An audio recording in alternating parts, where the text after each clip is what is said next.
literally went into a one suite office with a telephone. There were lots of bad days when I was just staring at the telephone, just thinking, if I don't start calling people, that's not going to ring.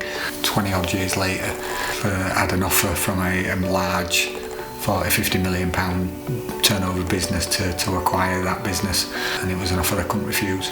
You know, I sort of look back in awe of what I achieved. I've decided to fully commit to my next dream, which is to become world champion at Duathlon age group level.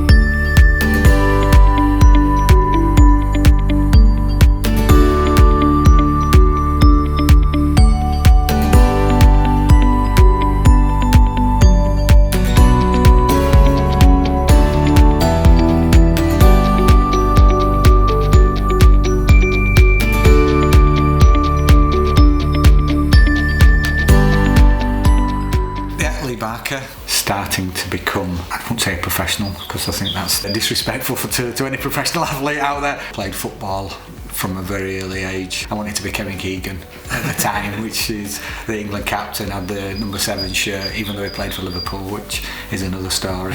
But I was not very good at football. I sort of quite realised that quite early on. Still love football, I still love watching football, I still love playing football, I still play every now and again, 6-a-side, but I'm not very good. Even now I'm still not very good. Started to play rugby, played at a decent level at school at rugby league and rugby union. I did get offered a professional contract at a rugby team, and I was sort of getting into girls and drinking and I think, you know, stupidly I sort of turned it down, and I can't remember what sort of age, maybe 27, 28, I snapped my Achilles. Playing 6-a-side again, right. just for work. I think it was a work team, and just twisted, and I just heard a bang, a pop, and I thought it was like one of them things you said, somebody just shot me, and just literally went down, and I couldn't move my ankle, couldn't move me up and down. Ended up being 3 or 4 months in plaster, got operated on more or less within a couple of days, stitched it back up.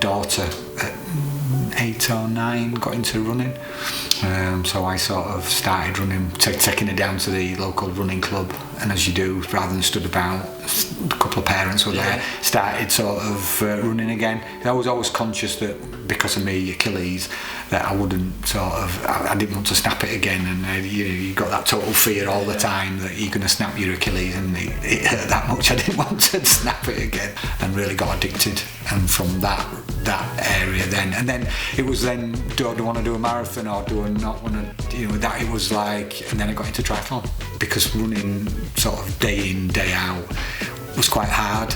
Not quite hard, but quite boring, I suppose. One of the people at the running club sort of suggested, "Oh, do you fancy doing this triathlon?" So I sort of went and did triathlon, find out I was a rubbish swimmer. As most runners going into triathlon find that they're rubbish at swimming. But I will come back to that. Maybe that's the second series.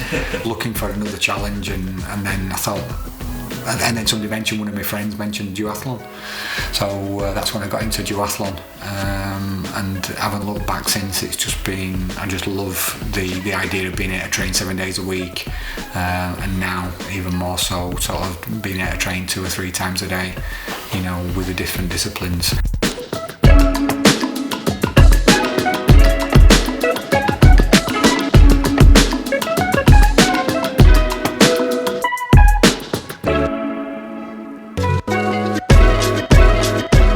Take it back to your childhood. Both my parents, both my grandparents lived in a council estate. I was born on a council estate. I've always lived in Leeds, born in Leeds and lived in Leeds, and never really moved out of Leeds. So my grandparents did that, and then my dad moved out, bought his first house when I was 2, I think.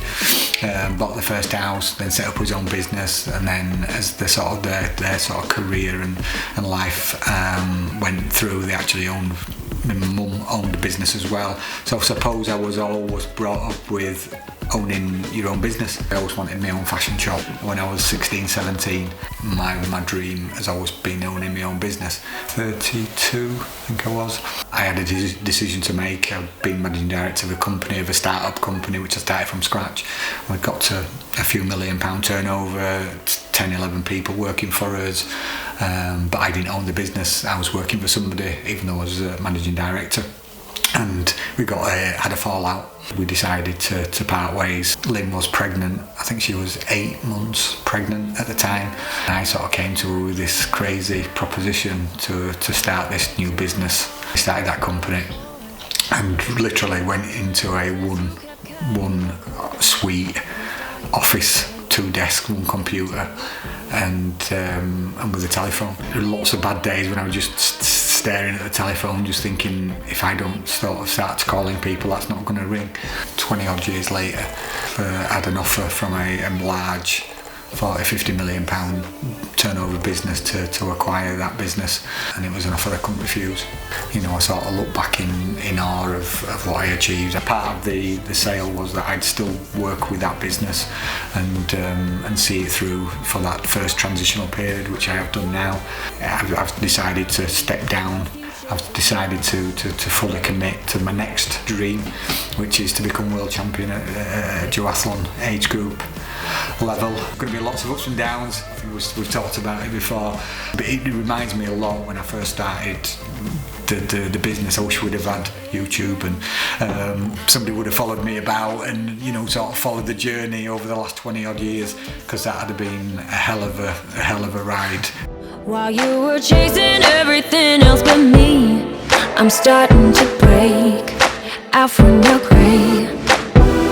See, I finally opened up my eyes, and I saw me coming back to life. That I'd be better without you inside. It's time to be someone I wanna recognize. The future starts right now. 12 to 15 months out, what are your biggest concerns and worries? Like, what are the main things that it's my body, I suppose, like everybody's. I suppose I think you're in this stage now, and I'm in my 50s, in my early 50s. It's whether the body will hold up, you know, over so many blocks of training between now and 14, 15 months time. Most looking forward to.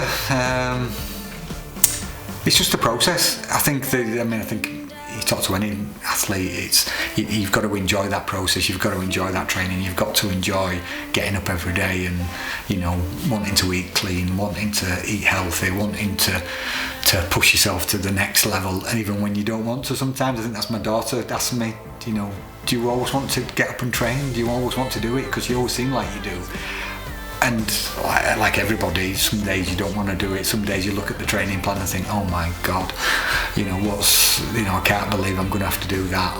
And then you get into it, and then you get your mind right, and, you know, you just do it. So that's the most thing I'm looking for. It's the process. It's just the whole lifestyle, I think. I know it's a bit of a cliche, and a lot of people say it's the actual process to get there. I think that's my biggest thing is can I do this again?